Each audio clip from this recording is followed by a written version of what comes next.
Gracias por no desistir cuando todo estaba en contra. Gracias, gracias.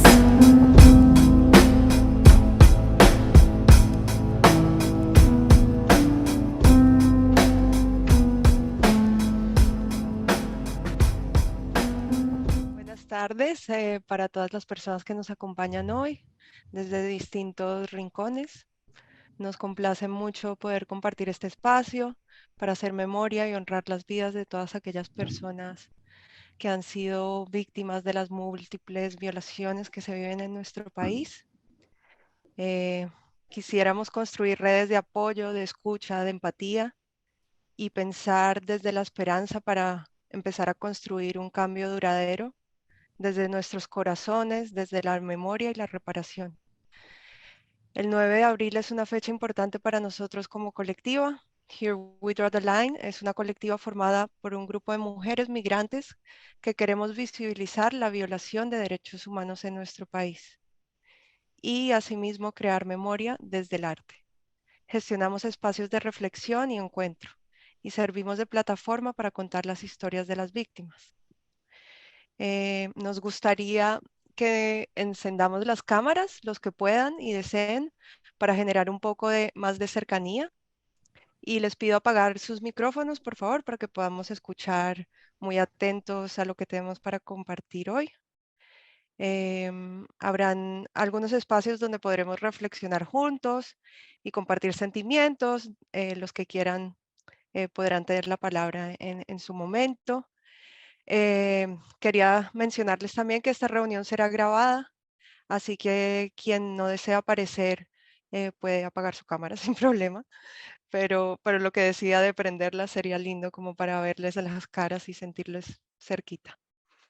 A continuación, quisiera contarles un poquito de cómo será la agenda del día.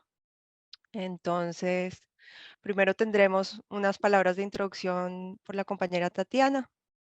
Luego mostraremos un video realizado en colaboración con Motilonas Rap, que eran las que estaban cantando al inicio de la reunión. Seguiremos luego con una lectura ritual que estará a cargo de la compañera Jennifer. Luego tendremos la oportunidad de escuchar los testimonios de familiares de algunas de las víctimas del paro nacional del 2021.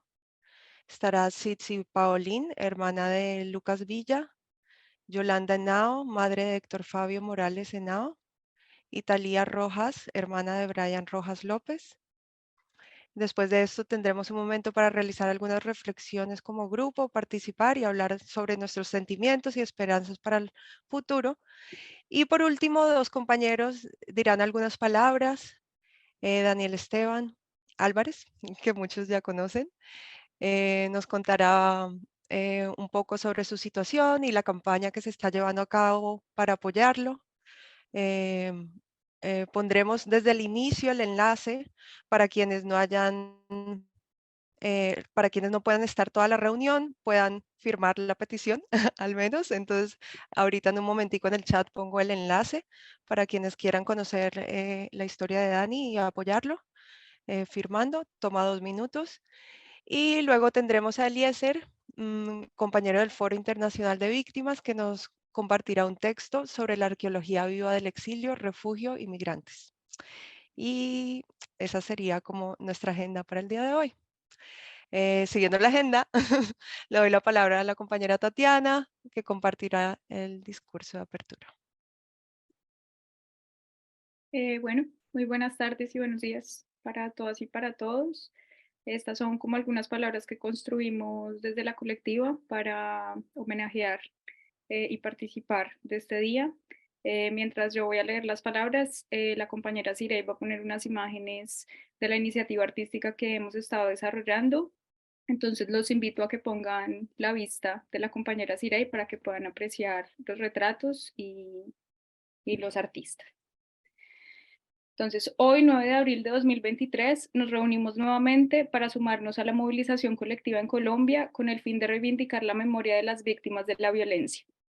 Lideresas y líderes sociales, defensores de los derechos humanos, estudiantes, campesinas y campesinos, sindicalistas, defensores del medio ambiente, ciudadanas y ciudadanos que sacrificaron su vida por el reclamo legítimo de un país incluyente.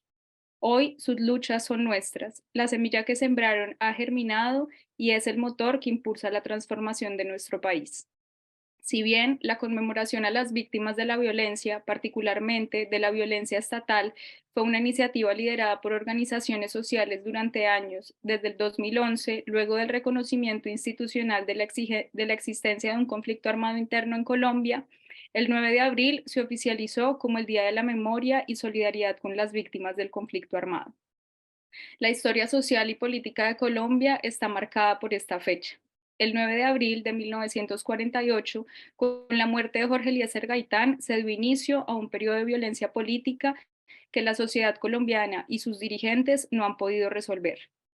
Lo que inicialmente se encapsuló en las contiendas bipartidistas desencadenó en los años 60 el surgimiento de guerrillas que abiertamente confrontan las estructuras del Estado. Dicho fenómeno se complejizó con la aparición de grupos paramilitares, el incremento progresivo del narcotráfico, la corrupción y la degradación ideológica que aún hoy genera disputas por el control social y territorial en las regiones del país. Lamentablemente, esfuerzos como la firma del acuerdo entre la guerrilla de las FARC y el Estado colombiano no han logrado garantizar el derecho a la paz y la consolidación de un proyecto nacional forjado sobre la base de la vida y la dignidad. Por el contrario, los casos de quienes han sido asesinados ejerciendo ciudadanía, levantando la voz de las poblaciones vulnerables, defendiendo el derecho a los territorios y a la autonomía, impulsando iniciativas a favor de la regularización de las drogas de uso ilícito, defendiendo los derechos de las mujeres y de la población LGBTIQ+, demandando el derecho efectivo a la educación, se han multiplicado y a pesar de la institucionalización de un proyecto político de cambio, las cifras siguen siendo alarmantes. De acuerdo con el Instituto de Estudios para el Desarrollo y la Paz, desde la firma del acuerdo en noviembre del 2016 hasta esta fecha, es decir, durante 6 años, 396 masacres se han perpetrado. 353 firmantes del acuerdo fueron asesinados, así como 1.444 lideresas, líderes y defensores de derechos humanos, 35 de ellos en lo que va corrido de este año. Además de lo anterior, necesariamente debemos incluir en este acto de memoria a los 6.402 civiles que fueron asesinados e ilegítimamente presentados como bajas en combate por parte del Estado entre los años 2002 y 2008. Estos datos, lamentablemente, posicionan a Colombia como uno de los lugares más peligrosos del mundo para ejercer liderazgos y movilizarse alrededor de causas sociopolíticas. Por este motivo, hoy recordamos a quienes nos fueron arrebatados. Reafirmamos que sus causas son nuestras causas y que sus rostros no serán olvidados.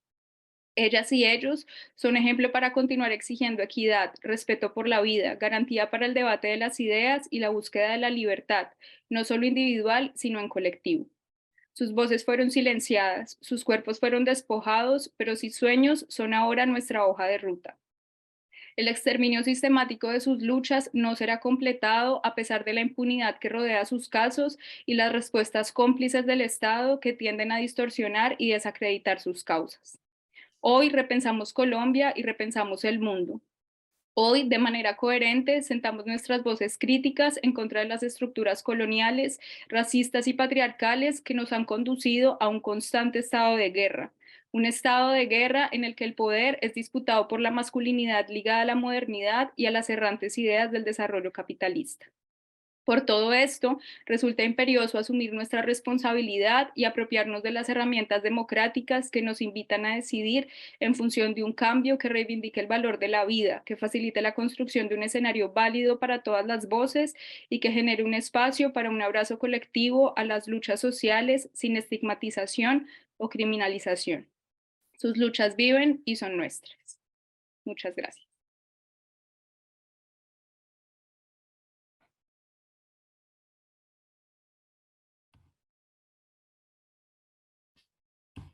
Gracias, Tatiana. Muchas gracias. Sí, qué lindas palabras. Entonces, siguiendo con la agenda, vamos a mostrar el video realizado en colaboración con Motilonas Rap. Queremos dar un agradecimiento especial a varios compañeros que nos cedieron material para la realización de este video.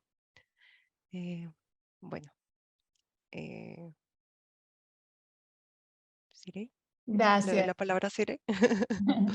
Vale. El video que vamos a ver a continuación es el resultado del trabajo de colaboración entre Motilonas Rap y He Greater the Line. Motilonas Rap es una iniciativa musical de dos mujeres, Denis Cáceres y Sol Ortega, ambas construyendo desde Tibú, Santander, en favor de la reconciliación, la memoria y la transformación de Colombia. Desde febrero del 2023 iniciamos una campaña de expectativa usando la canción Líderes con el fin de enlazar un video que da, primero, de la movilización social en Holanda durante la protesta del 2019 y 2021, y segundo, reivindica la memoria de lideresas, líderes, defensores de derechos humanos, defensores del medio ambiente, indígenas, afrodescendientes, campesinas y campesinos que fueron asesinados en razón de sus luchas y militancias políticas. La producción musical de Motilonas Rap es una manifestación artística para exaltar la importancia de mantener vivos sus legados. Nuestro propósito es seguir visibilizando sus historias, aprender de su compromiso y honrar su propósito mientras exigimos la respuesta institucional para la garantía efectiva de los derechos humanos, la vida y la dignidad en Colombia. Por último, vale la pena mencionar que Denis y Sol hoy se encuentran enfrentando un proceso judicial en Venezuela por denunciar un caso de abuso infantil. Por esta razón, no nos puede acompañar el día de hoy. Sin embargo, su proceso avanza de manera positiva y en el caso de que algún participante quiera conocer su situación y contribuir con su defensa, en el chat compartiremos algunos enlaces con la información. Recordamos, por favor, enviar. Vale, ahora espero que disfruten del video.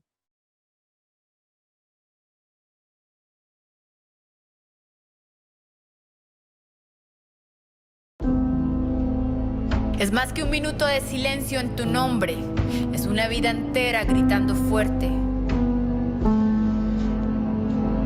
Aunque la voz se quiebre y el pecho se abra, vida eterna, líder de la esperanza.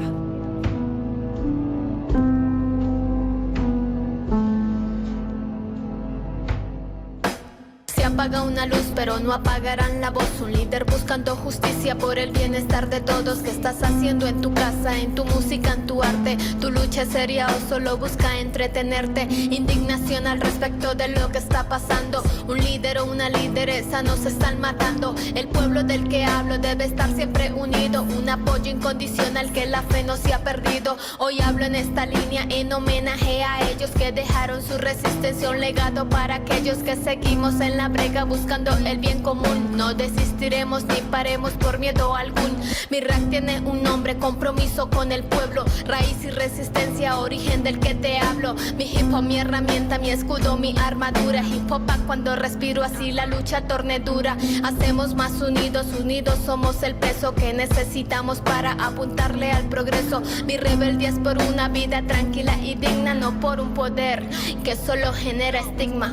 Por ponerte al frente y guiar a nuestra gente. Gracias, gracias por defender al barrio y trabajar sin horarios. Gracias, gracias por dar la vida en busca de salidas. Gracias, gracias por no desistir cuando todo estaba en contra. Gracias, gracias por ponerte al frente y guiar a nuestra gente. Gracias, gracias por defender al barrio y trabajar sin horarios. Gracias, gracias por dar la vida en busca de salidas. Gracias, gracias por no desistir cuando todo estaba en contra. Gracias, gracias, Gracias por las veces que alentaste a mi gente. En tiempos de guerra diste fuerza a los dolientes. Alzaste la voz cuando el pueblo se callaba, porque el miedo atacó cuando atacaban las balas. Sabías que luchar algún día valdría la pena, aunque no vieras a tu raza. Libre y sin cadenas, escuchaste a tu barrio, guiaste a la vereda, defendiste a la pacha con los vientos y mareas. Gracias por las veces que encendiste aquella luz en nuestros territorios que hoy luchan con dolor. Y aunque el abandono estatal sea notable, prefiero tu compañía, para mí es más confiable. Amable como siempre, tú das la bienvenida, defiende los derechos, nadie defendió tu vida. Son mujeres y hombres, son líderes, son pueblo, son los que no callaron, su legado es eterno. Es notable que hay indiferencia, la historia es olvidada y la gente no evidencia que nos están matando y no que los están matando. Esto es compromiso de todos, no de unos cuantos. Por ponerte al frente y guiar a nuestra gente, gracias. Gracias por defender al barrio y trabajar sin horarios. Gracias, gracias por dar la vida en busca de salidas. Gracias, gracias por no desistir cuando todo estaba en contra. Gracias, gracias por ponerte al frente y guiar a nuestra gente. Gracias, gracias por defender al barrio y trabajar sin horarios.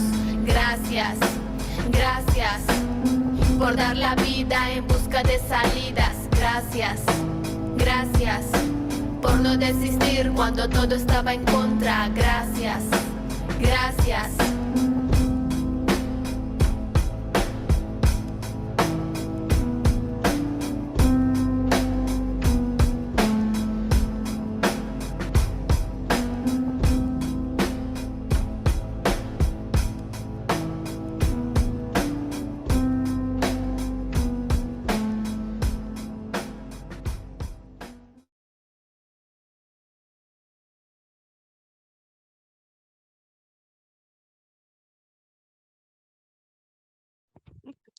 Bueno, gracias por mostrar el bonito video. Ahora, a continuación, le cedemos la palabra. Creo que hay algunas personas intentando entrar. No sé si puedas darle acceso. Ya están todas. Ya, genial. Entonces, a continuación, le cedemos la palabra a la compañera Jennifer, que iniciará con la lectura ritual. Gracias, Lau. Tati me va a ayudar a presentar la metodología de esta lectura ritual. No sé si todos conocen el contexto de las lecturas rituales, pero hoy los invito particularmente a tener sus oídos muy abiertos y a escuchar, a guardar silencio y a escuchar testimonios de víctimas del conflicto armado colombiano. Víctimas del Estado y víctimas de la sociedad colombiana. Para esta metodología, lo primero que consideramos importante hacer es una introducción. Es la introducción al libro de Cuando los pájaros no cantaban. En esta introducción les voy a contextualizar un poco en qué consiste esta lectura ritual y cómo nace este libro. En el segundo punto vamos a escuchar y va a ver un video de la Comisión de la Verdad hablando sobre las lecturas rituales para que entendamos un poco más el ejercicio que hoy todos nosotros vamos a hacer. Tercero y cuarto y quinto punto ya son la lectura de una introducción de cada uno de estos pequeños libros, que es el libro de Anticipaciones, libro de Devastaciones y la Vida y el libro del Porvenir, y de cada uno de ellos leeremos un testimonio. Iniciándola con la metodología entonces, vamos a la introducción. Las lecturas rituales nacen como un proceso de pedagogía social que a manera de socialización del informe final y cierre de la Comisión de la Verdad, un grupo de personas diseñaron esta metodología para que todos nosotros, todas las personas de hecho hispanohablantes puedan conocer un poco de la historia de nuestro país y conocer la historia de nuestro país a través de las historias de las víctimas en particular. Por supuesto, la Comisión de la Verdad y el informe final nacieron gracias a las negociaciones de paz entre el Estado colombiano y las Fuerzas Armadas Revolucionarias de Colombia, FARC-EP. Hoy el propósito de este ejercicio en particular es que leamos juntos, todos nosotros, todos los participantes que estamos acá. Tenemos pena, sí, yo tengo pena y tengo miedo absoluto de hablar en público. El propósito entonces es que todos nos demos como aliento juntos para leer estos testimonios. Hubiese sido particular que yo leyera todos los testimonios por ustedes, pero lo que hoy esperamos en que es su participación leyendo estos testimonios con nosotros. Pero antes quisiera mostrarles un poco cómo es este ejercicio y cómo la Comisión de la Verdad nos muestra qué es lo ideal, digamos, de hacer este ejercicio de lectura, ¿vale?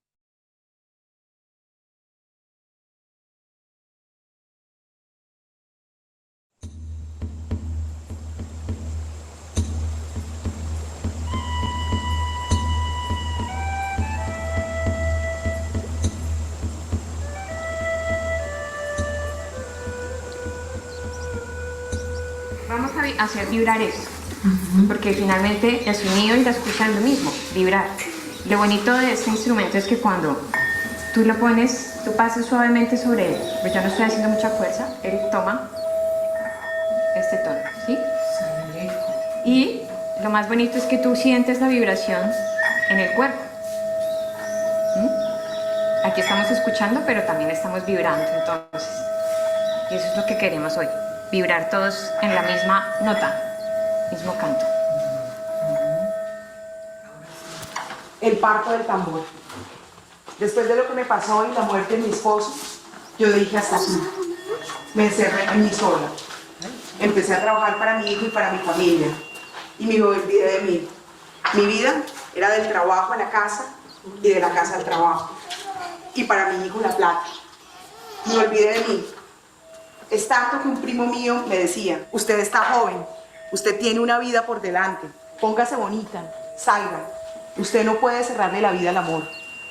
Ellos me invitaban a salir y yo con los hombres me sentía horrible.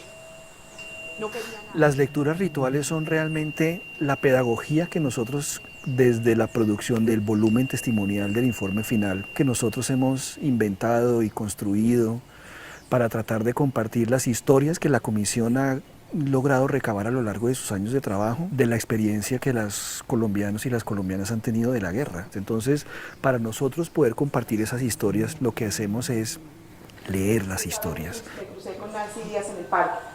Empezamos a hablar y me inspiró tanta confianza que le conté lo que me había pasado. Le conté todo. Ella me dijo que estaba en un grupo de mujeres que también le habían pasado cosas peores o más que yo, que si quería asistir. Entonces, yo como que le vi esa energía y me fui con ella. Mi hijo hasta se asustó. Me dijo, mamá, usted está saliendo con la gente.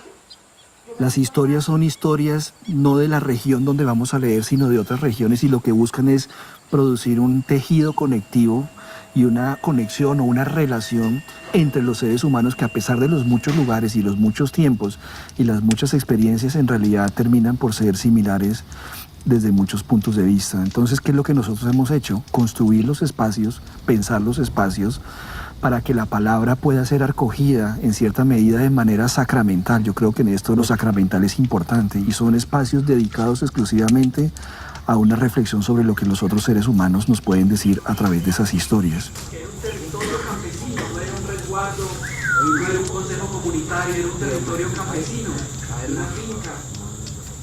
¿Qué pasa cuando uno obliga a un país a guardar silencio, escuchar? Cuando lo obliga a callarse y en una oscuridad nos obligamos entre nosotros mismos a oír. Porque además nosotros en Colombia llevamos 15 años escuchando historias de terror cuando los asociamos con las políticas de memoria en este país. Y hablamos de memoria cuando hay relatos, y yo creo que aquí hay una dimensión que es guardemos silencio para escuchar esos relatos.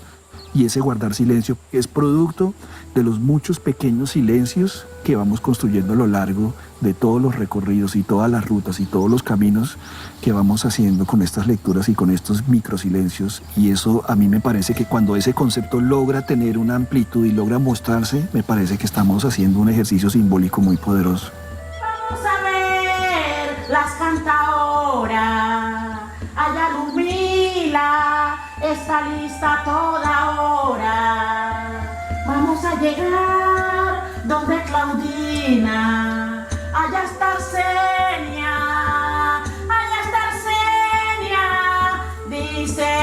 dice Lumila.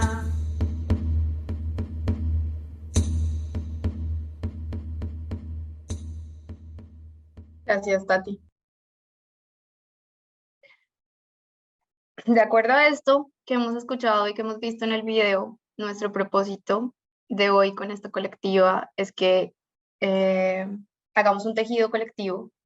Para eso quiero invitar a 6 personas o 6 participantes que estén reunidos acá con nosotros, que nos ayuden a leer algunos relatos. Por supuesto, nosotros vamos a proyectar el relato en pantalla y ustedes solamente nos ayudarían a leer.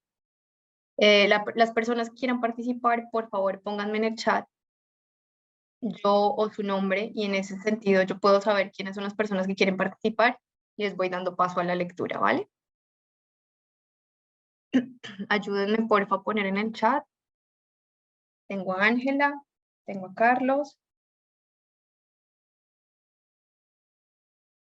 Daniela, me faltan 3 personas, Eduardo y Ana. Súper. Ah, no, me falta una persona solamente. Tengo a Carlos, Ángela, Daniela, Eduardo y Ana. ¿Alguna otra persona que nos quiera ayudar con lecturas?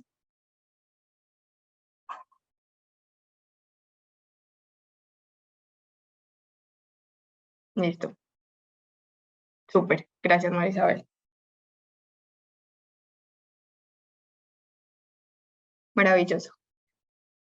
En este sentido, podremos entonces iniciar con la lectura del testimonio del libro de las anticipaciones. En este libro de las anticipaciones yo voy a leerles una introducción que considero muy importante que tengamos en cuenta, y es como el contexto de recopilación que hace la Comisión de la Verdad hacia este tipo de testimonios, ¿vale?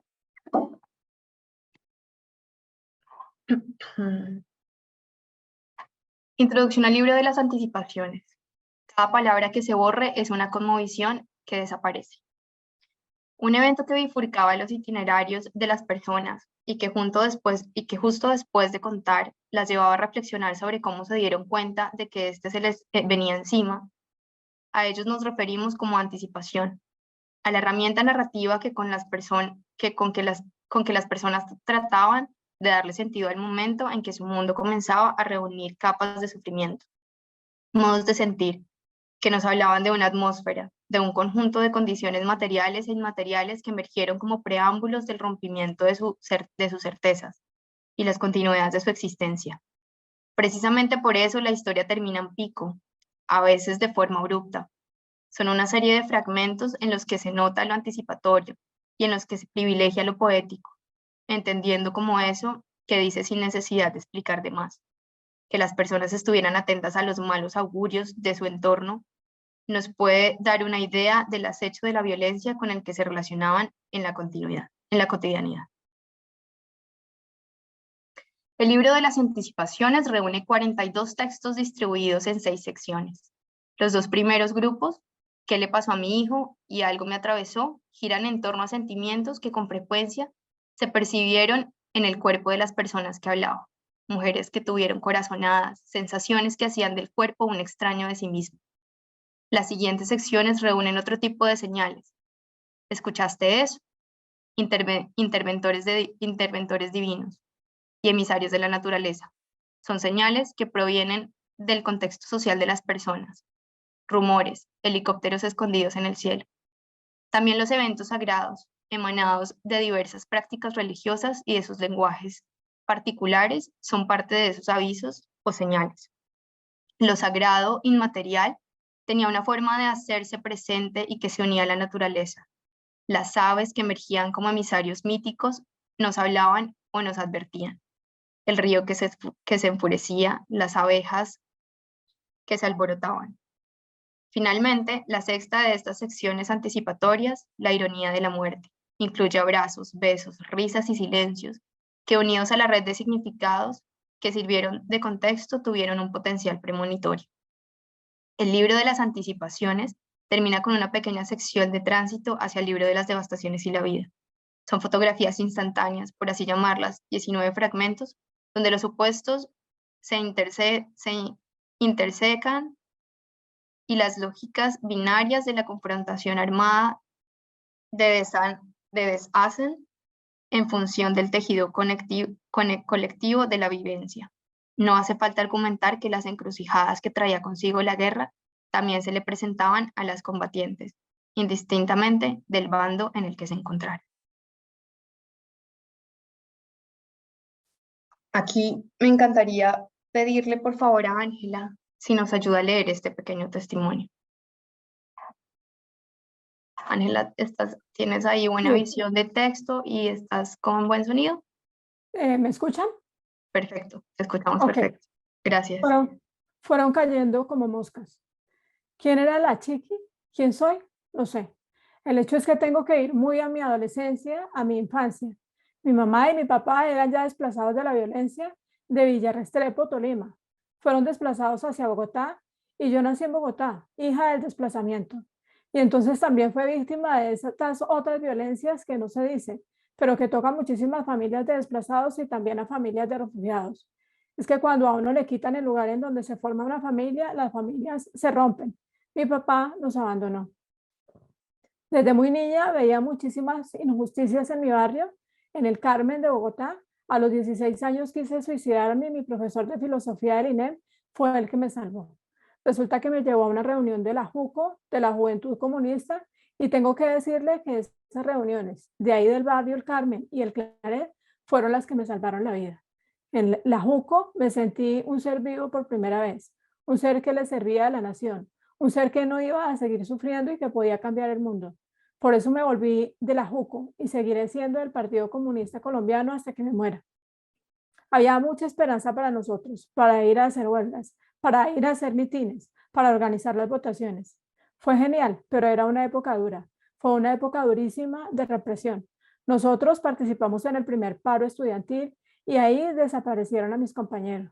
Él estaba conmigo en el colegio, en el INEM, y nunca más lo volví a ver. Un líder estudiantil. Fue el primer desaparecido que yo viví. Todavía lo lloro. Luego de ahí ya me fui. Tuve a mi hija. No me pregunten cómo, por obra y gracia de un militante periodista. Mi hija nació en el 86. Yo me fui en el 87, más o menos a trabajar a la Corporación Colombiana de Teatro en administración y eso. Pues tenaz, porque la represión era horrible.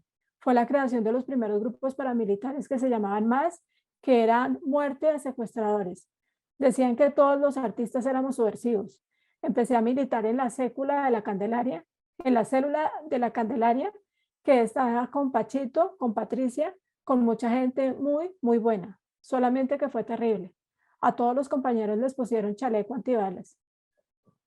Recibíamos amenazas por teléfono. Yo estaba en el secretariado y todos los días eran amenazas horribles, que iban a poner una bomba, que iban a... Me acuerdo que la gorda Esther, ella está refugiada, la gorda Esther era la secretaria. Llegaba y me decía, chiqui, chiqui, me soñé con pescados, van a matar a alguien. Chiqui, sentí un olor a rosas, van a matar a alguien. Y seguro es que ese día llegaba el aviso de la muerte de alguien, un compañero en cualquier región. Era un miedo horrible. Me daba muchísimo miedo de lo que estaba viviendo en Bogotá y realmente por eso me fui a Cali. Ese fue mi segundo exilio, porque el primero fue en el vientre, con mis padres. Y aproveché que me enamoré de un muchacho y llegué a Cali con ganas de vivir con el muchacho. Resulta que era casado. Bueno, pues me quedé en Cali, busqué trabajo allá. En Cali, los primeros días yo dejé a mi niña en Bogotá, estaba muy chiquita, mi amor. La dejé mientras conseguía apartamento y donde vivir. También viví en donde el negro Edgar, gran hombre de izquierda. Me fui a vivir con él, con su mujer y sus niños.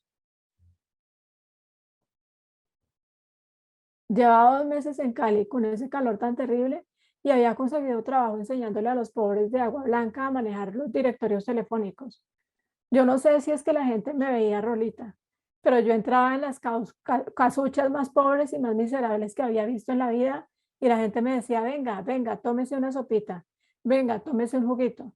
Eso habla de la solidaridad de la gente más pobre de Colombia. Y yo estaba trabajando ahí en la zona de Agua Blanca cansadísima, era horrible. Esos calores por la noche cuando llovía, ese barrial y los olores. Era un domingo, estaba cansada, tirada, cuando ¡pam! Que suena el teléfono y el negro me dice, hey, gorda, porque yo era gordita y me decían gorda, gorda al teléfono. Y yo paso al teléfono y me dicen, usted no me ha dicho que estaba aquí. ¿Quién es? Pedro Alcántara, en ese momento senador de la Unión Patriótica. Chiqui, ¿cómo así que no me habías que estabas aquí? y me dio una cita para el otro día. Al otro día en su oficina me dice, estoy buscando una secretaria como tú, me contrató. Me acuerdo que me dijo, Chiqui, ¿usted sabe utilizar computadores? Sí, sí, sí, pero en mi vida había visto uno. Él me compró un Macintosh, así todo cuadradito y yo me desenvolví para poder manejarlo. Empezó otra cosa, porque era trabajar con Pedro Alcántara. El problema era que trabajar en esa oficina era terrible porque siempre estábamos llenos de guardaespaldas.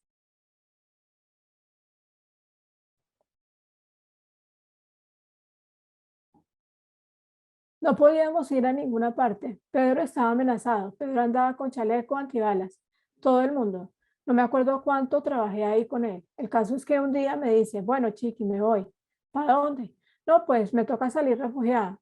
Me quedé a cargo de todo eso. Yo me quedé haciéndole sus cosas. Me tocó conseguir otro trabajo porque tampoco podía vivir de eso. Pedro me presentó lo que era su oficina para vivir. Yo conseguí trabajo en la Universidad del Valle y después en una fundación. O sea, yo cambiaba de trabajo como cambiar de cucos. Uno tenía que ser móvil. El caso es que mi militancia era clandestina, mi vida no, porque yo tenía que trabajar para comer. Bueno, seguí ahí. Yo seguía mi relación con el Partido Comunista de Cali, pero teníamos también un grupo de teatro donde estaba Francisco Satizábal, que era mi novio, Luis Lengüe Trapo y otros amigos. Hacíamos teatro callejero con el objetivo de denunciar lo que pasaba y hacíamos chistes y todo eso. Hacíamos parte de la Corporación Colombiana de Teatro. Ellos empezaron a recibir amenazas por el trabajo que estaban haciendo. Yo, como vivía en el centro, pues estaba un poquito protegida.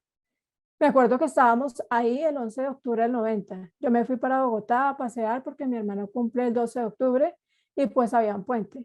El caso es que yo llego a Bogotá en bus. Llego mamá y me acuesto en la cama de mi mamá y me sueño que yo estaba allá en esas calles de Agua Blanca, con muros así, a esta altura, y que me escondía. Estaba con Francisco y con mis amigos del grupo de teatro. Y las palabras pasaban. Eso fue un sueño. Y yo me despierto, inhalo profundamente. Mi mamá me dijo, ¿qué pasó? Mamá, yo me devuelvo. Me devolví para Cali. Llegué y me fui a buscar a Francisco, a mi novio. Llamo a Luis Orlando y le digo, oiga, ¿dónde está Francisco? Chiqui, lo desaparecieron esta mañana. Lo levantó la parca, o sea, una camioneta de la policía. Lo buscaron en todas las estaciones, en todas. Desaparecido completamente. 15 o 20 días después yo estaba en el taller, un taller de litografía. Yo vivía ahí en una pieza adentro, en un apartamentico que yo tenía, que no tenía ventanas para la calle ni nada. Era medianoche cuando de pronto alguien le pega a la puerta. Suena tremendo golpe. Se me pararon todos los pelos. Abrí, no había nadie. Fue puta, se murió Francisco. Y yo estuve tan mal, y yo llamé a todo el mundo. Estoy segura de que Francisco se murió. No, que no puede ser. ¿De dónde sacó eso? Francisco se murió, sí, porque él vino a despedirse de mí. Si no, yo no hubiera sentido eso. Días después se encuentran un cadáver en una fosa común. Lo reconocimos por una camisa que él se ponía mucho. Decía que era su amuleto. Una camiseta que decía Colombia vive, diálogo de la cultura por la vida. Ese diciembre del 91 fue la masacre de Caloto. Y eso fue tenaz porque pues nosotros siempre hemos sido abiertos, hemos trabajado con todos y fue horrible. Muchos compañeros se pusieron a investigar para denunciar. Un compañero antropólogo, Ennio Valverde, de un día a otro lo desaparecen. Ennio era un señor grandote que siempre andaba cagado de la risa. Entonces nosotros nos fuimos a denunciar. Hicimos una gran manifestación para que apareciera. Nada. Y luego siguieron matando a otra gente. Una cantidad de gente, amigos, fueron desapareciendo. Fueron cayendo como moscas. Y yo no sabía qué hacer ni para dónde ir, ni para dónde coger. Odiaba a todos los policías, tenían ganas de matar a todo el mundo. Sabíamos que eran los policías, sabíamos que muchos paramilitares, muchísimos, eran policías. Desaparecen a Ennio y el negro Edgar Torres Aparicio, que era mi amigo del alma y siempre militábamos. Era él el que me guiaba a nivel político. Todos éramos amigos de Ennio. Me fui para Bogotá esa Navidad cuando desaparecen a Ennio. Quería pasar Navidad con mi mamá y mi familia. Llegué a Cali como el 11 de noviembre. No, como el 6 de enero, algo así. Volví a Cali y me fui a visitar, pues a darle el año nuevo al negro Edgar, que vivía en el barrio Santa Elena. Era, no sé, como a las 6 de la tarde. El negro me dice, todo es Chiqui, ve, quédate, Chiqui, ve. Hizo frijoles con arroz, me acuerdo tanto. Él no le echaba tocino, no porque fuera vegetariano, sino porque no había plata. Vivía ahí con su mujer y sus 2 hijos en un local en la esquina. Y toda su familia vivía arriba, su mamá y sus hermanos. Estábamos ahí hablando y le dije, negro, ¿y qué fue lo que hizo usted para Navidad? Estuvimos aquí con los compañeros de Caloto, pero usted sí es bruto, le dije. ¿Cómo va a quemar la casa? Llega y se para el negro. Me dice, ve, chiqui, yo tengo 33 años, cumplí 33 años, la edad de Cristo. Yo ya me le enfrenté al diablo. A mí ya no me matan. Me acuerdo tanto de eso como si me lo hubiera dicho ayer. Discutimos ahí, tata, y después yo le dije, ay, negro, llámame un taxi. Yo vivía en San Antonio y él ahí en Santa Elena, que es como decir 15 minutos en taxi. Entonces el negro me llamó el taxi, él se quedó ahí. Yo me subo al taxi, él se queda ahí fumándose un cigarrillo.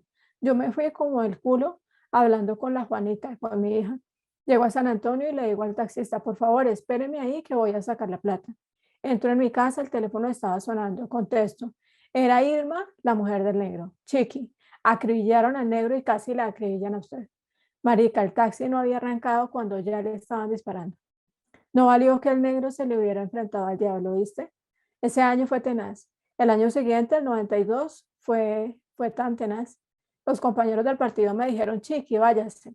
Llegué aquí exiliada el 16 de diciembre del 92. Pasó el tiempo y con la gente que ha venido aquí a denunciar, he encontrado las caras de muchos otros conocidos asesinados cobardemente por los militares y los paramilitares. Estoy esperando que todos estos muertos hayan sido las semillas para crear una Colombia donde haya justicia social, donde vivamos en armonía, donde los sueños de nuestros muertos y de nuestros mártires se hagan realidad. Como si la muerte le dijera qué hacer. Admirábamos. No, Ana, hasta ahí. Ese ya es otro relatico. Mil gracias. A ustedes. Ángela, perdón. Siguiendo con este proceso y cerrando este testimonio libre de anticipaciones, me gustaría mucho que Carlos nos ayudara a leer este epílogo que fue escrito por Tania, una niña de 16 años.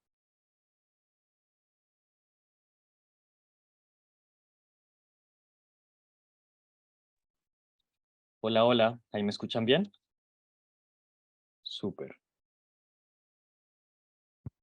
La reina del monte, Tania, de 16 años.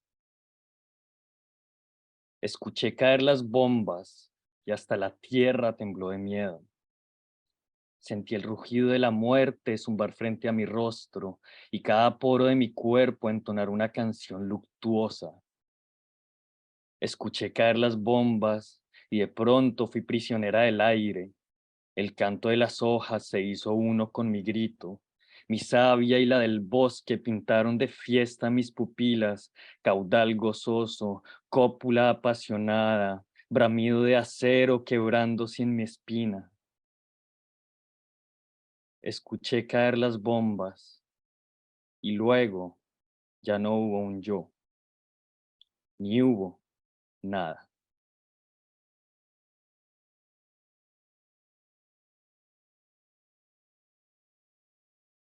Gracias, Carlos. Este fue un pequeño testimonio del libro de las anticipaciones. Seguiremos con el siguiente libro, que es el libro de las devastaciones y la vida.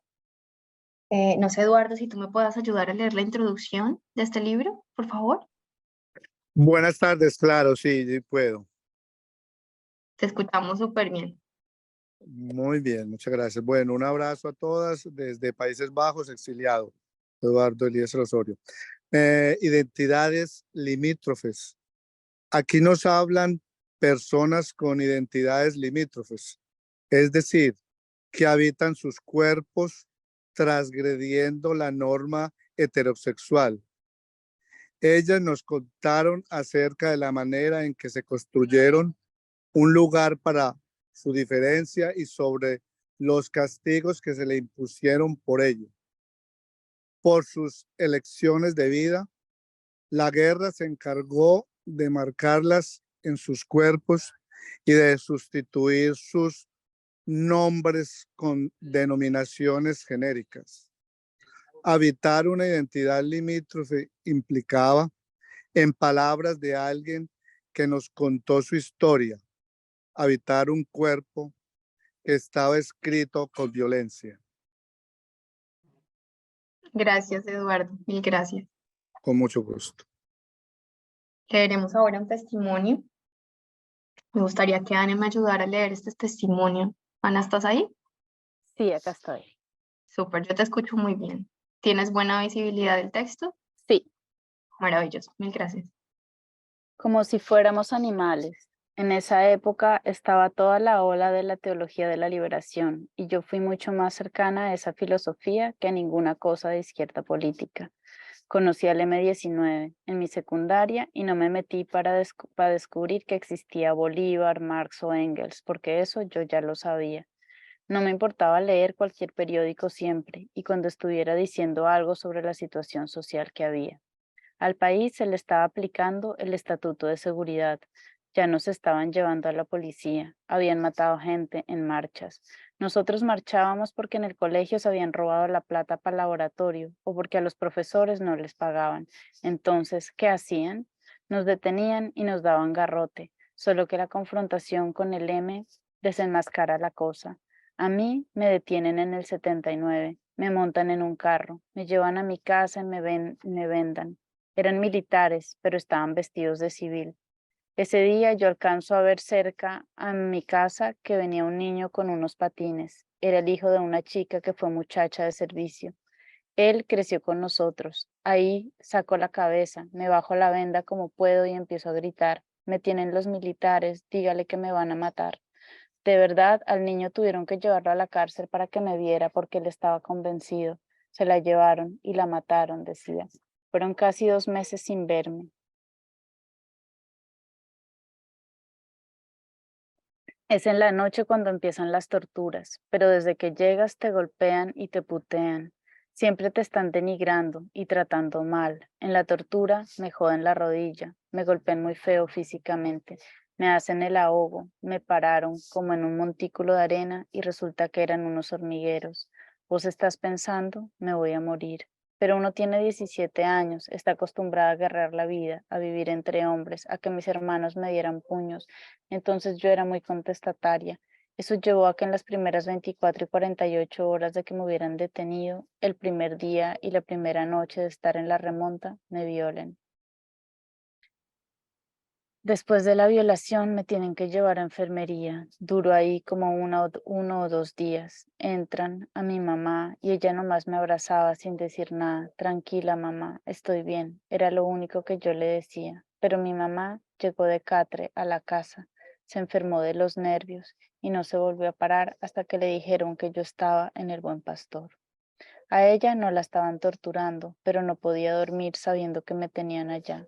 Si a vos como mujer y madre te vuelven mierda, eso afecta a tus hijos.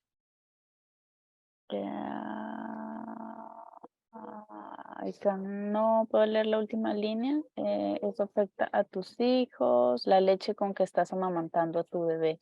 Ese individuo no está aislado.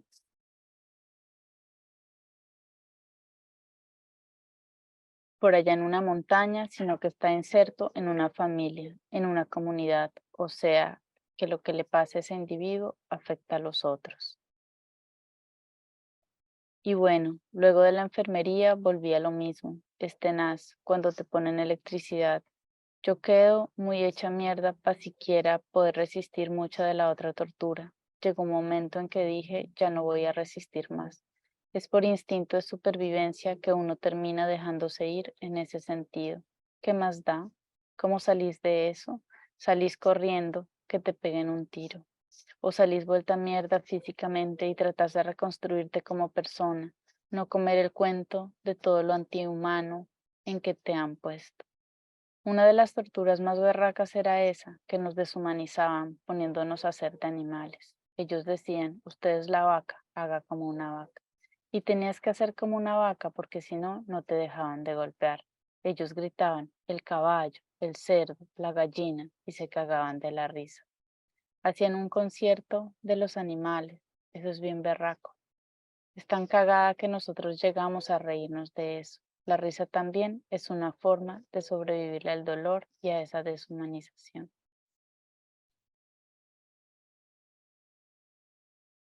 Al lado de esos hay otros gestos maravillosos que se dan. Cuando los que nos estaban torturando se iban, algunos soldados nos daban el calostro de las vacas.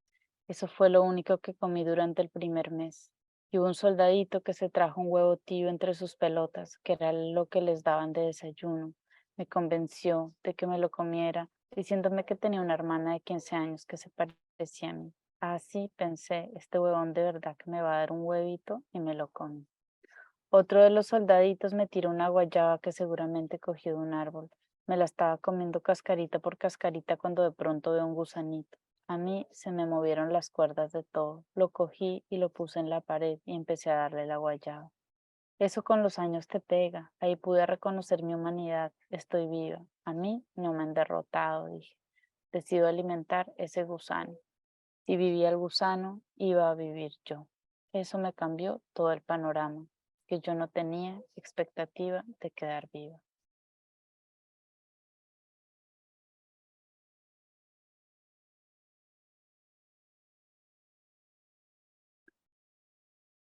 Después de eso, lo que se desarrolla es que me sacan del batallón. A algunas compañeras ya las habían llevado para el Buen Pastor en Cali. Cuando yo llego allá, todavía estoy cojeando.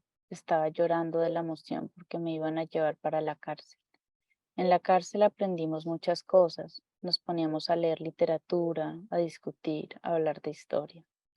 Los otros compañeros presos cantaban, jodían y le daban ánimo a uno. Era muy humano todo. Es la humanidad lo que te hace juntarte, sobrevivir y respetar las diferencias, porque en la cárcel había de todo. ¿Alguien puede seguir con la lectura? Vale, si quieres yo te ayudo a terminarlo, ¿vale? Dale, gracias. Gracias, Ana. ¿A qué sobrevivimos a todo esto? Mierda. Te junta ese elemento humano básico. Aquí no es que usted es culpable o inocente, aquí estamos vivas. O nos juntamos y nos ayudamos, o nadie se salva. Porque también vi compañeros llevados, acabados desde la tortura y de que salimos de la cárcel. Es gente que se perdió, que nunca se pudo recuperar. Una de las cosas que me sirvió a mí es que yo no tenía expectativa de salir viva. La verdad, el problema mío fue que cuando cumplí 24 años seguía viva, porque yo juraba que me iban a matar a los 23. Siempre pensé que nos iban a matar de 23 años. Pero a los 24, 25 años, que ya estaba en Europa, yo decía, ¿qué voy a hacer?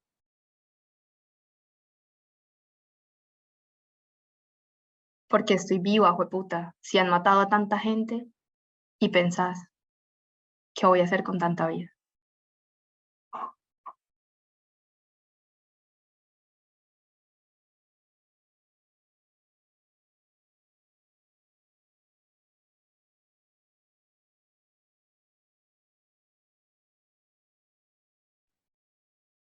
Estás muteada, Jennifer. Hola, ya me escuchan, ¿sí? Súper, gracias. Ahora leeremos el libro del porvenir, un testimonio. No sé si Daniela me quiere ayudar con la introducción, por favor. Sí, Alcancé a terminar el testimonio anterior, ¿verdad? ¿Sí me escucharon cuando lo leí? Sí. Súper, perdón. Me confundí con este mío. Listo, Dani. Gracias.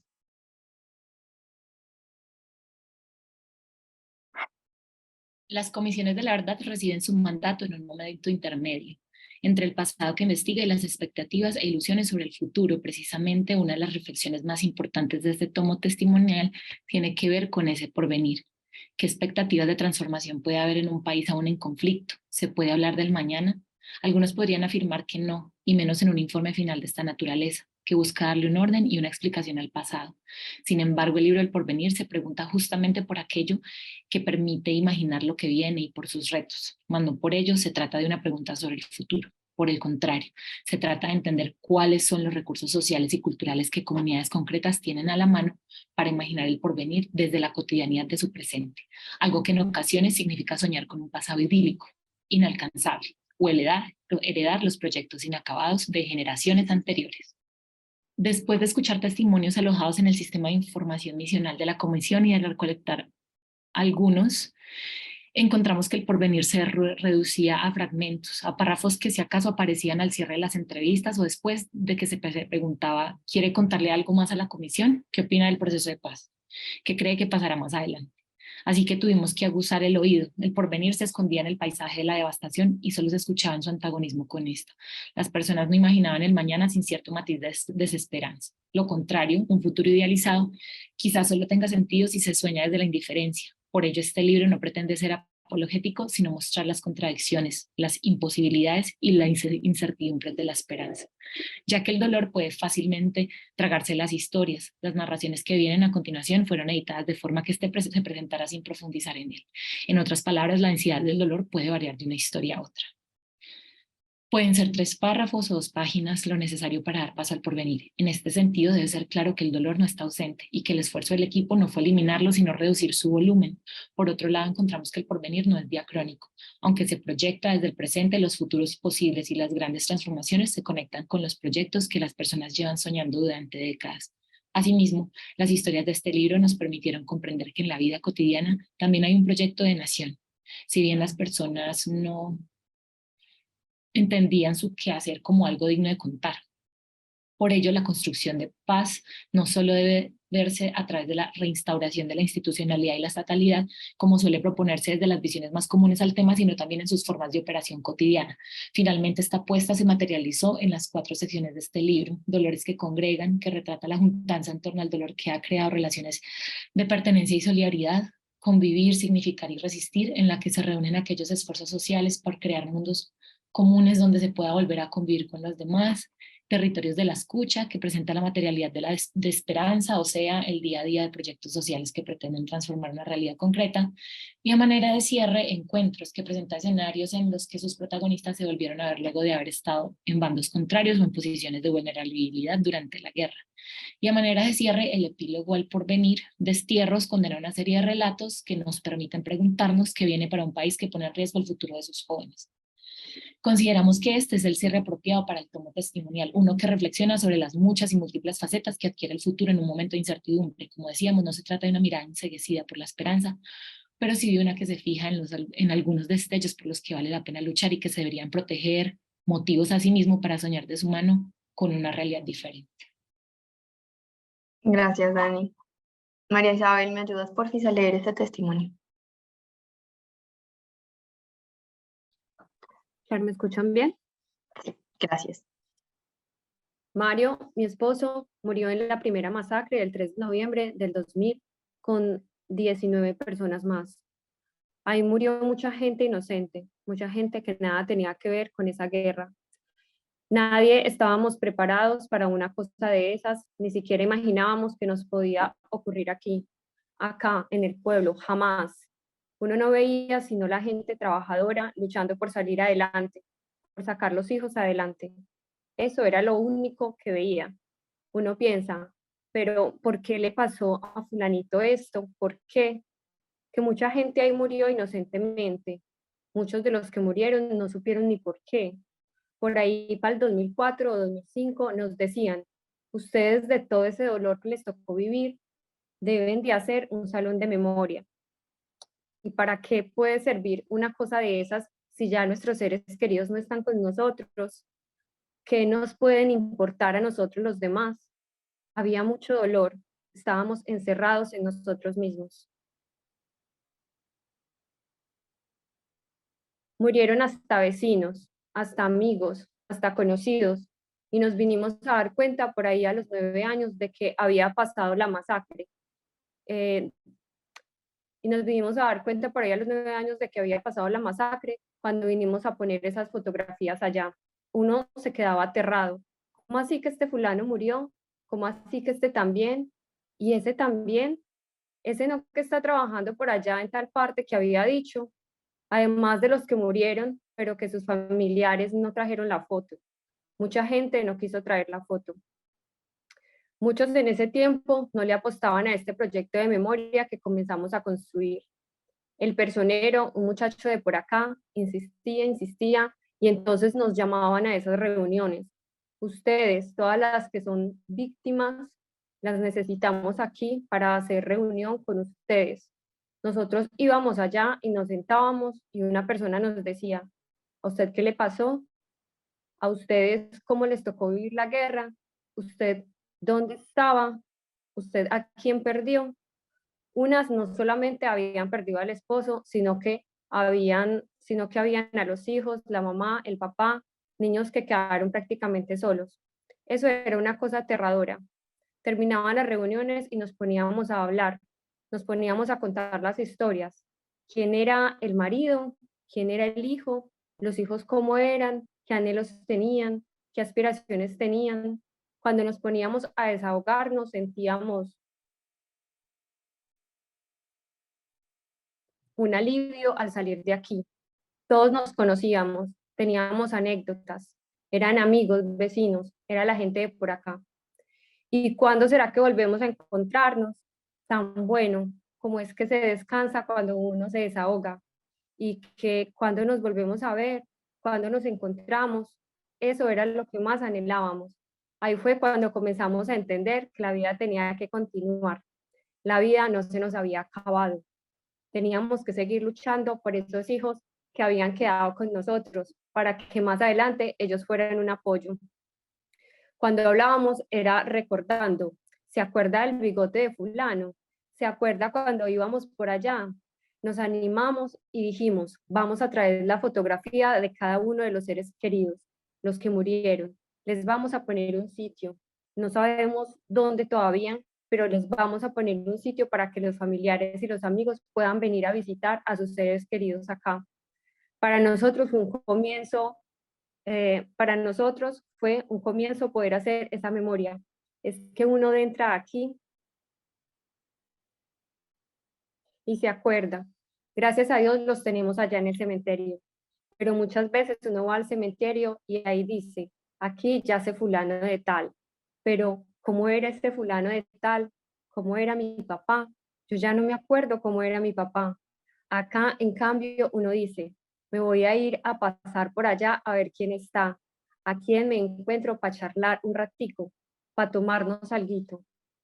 Así conformamos, fue un grupo, una comunidad. Cuando viene aquí, vuelve y recupera uno esa memoria que tenía tan perdida. Vea, así era mi papá. Vea, así era mi hijo. Así era mi esposo. Así era. Me acuerdo cuando tenía esa camisa, cuando compró esa camisa. Yo en la casa no, jamás de los jamases se dice el finado Mario, el difunto papá, no, jamás. ¿Se acuerda mamá cuando papá vino tal día y trajo tal cosa? Ah, ¿se acuerda mamá cuando fuimos por allá al paseo de Confama que pasamos tan rico? Nos acordamos de todo, como si él estuviera por ahí. Yo digo que eso es como hacer memoria. Uno ahí ve que ellos mueren para uno, es cuando uno los olvida. Cuando nosotros veamos que los olvidamos, ahí sí podremos decir, esas personas ya murieron para nosotros. De resto, vivirán para siempre en la mente. Gracias, Marisabel. Así, hoy todos hemos sido parte del poder de una comunidad que escucha unida. Y por eso, y por estas historias y estos testimonios que escuchamos en silencio y escuchamos tan atentamente, hoy decidimos también abrir micrófonos para 3 familiares de 3 víctimas en Colombia que queremos escuchar y de las que queremos aprender sobre la violencia y sobre todos estos acontecimientos históricos que nos han marcado como sociedad y como latinoamericanos. Te doy la palabra a Lau para que des una pequeña introducción sobre estas personas. Sí, entonces a continuación tenemos presente a familiares de 3 víctimas de las manifestaciones en el marco del paro nacional del 2021. Primero le daremos la palabra a Tsitsi Paolín, que es la hermana de Lucas Villa, joven líder estudiantil que fue asesinado el 11 de mayo de 2021, perdón. Lo siento. También estará con nosotros la señora Yolanda Henao, madre de Héctor Fabio Morales Henao, asesinado también en mayo, el 8 de mayo de 2021, cuando se dirigía hacia su casa. Y nos acompaña también Talía Rojas, hermana de Brian Rojas López, asesinado el 28 de abril de 2021. Para moderar esta conversación, Tatiana nos colaborará. Tati, te doy la palabra. Muchas gracias. Nos gustaría pues comenzar a agradecerles a las 3 personas que nos acompañan hoy por disponer de su tiempo para tener esta conversación con nosotras. Para nosotras es muy inspirador poder contar con la participación de 3 mujeres que están liderando estas causas, tratar de buscar justicia y verdad por sus familiares. Nos gustaría invitarlas a que nos cuenten un poco cómo ha sido su experiencia. No quisiéramos entrar en los detalles de cada caso porque creo que fueron de público conocimiento y hasta cierta parte los sentimos como propios. Más bien queremos invitarlas a que nos cuenten cómo ha sido este proceso de buscar justicia, cómo han sentido que ha sido la reacción social o el acompañamiento que han recibido en este proceso. Y por último, que nos contaran también cómo creen que estas plataformas pueden servir para apoyar un poco las luchas que han estado liderando. Entonces nos gustaría abrir los micrófonos por aproximadamente 10 minutos para cada una y podemos comenzar con Sitsi.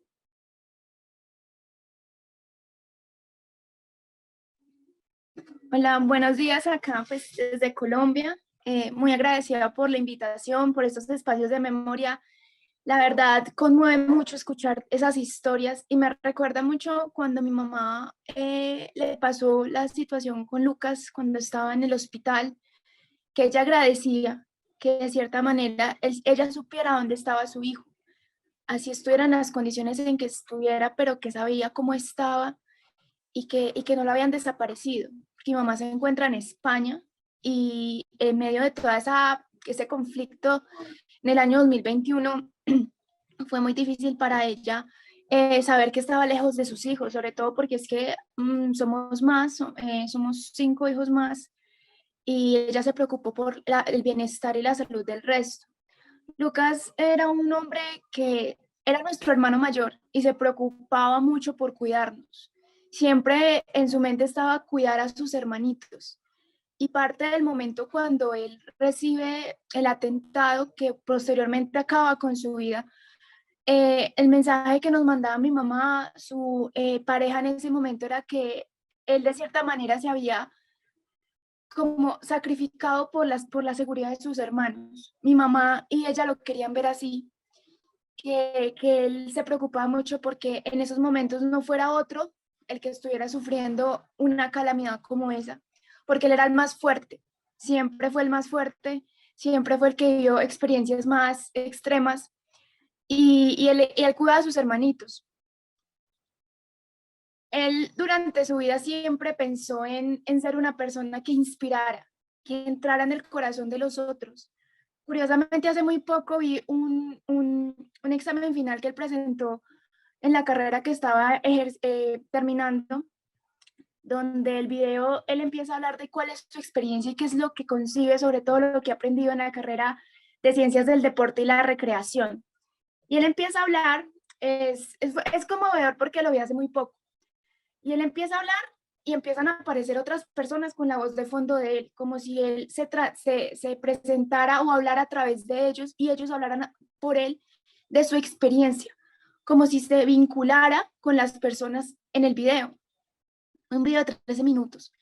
Amigos, familiares, personas con las que trabajó, narraban en sus voces lo que él experimentaba y conoció, de lo que empezó a trascender desde la carrera, porque él veía las cosas no de manera superficial, sino como algo trascendental. Él siempre era pensando en que todo tenía un contexto o una profundidad más allá de lo material, algo muy místico.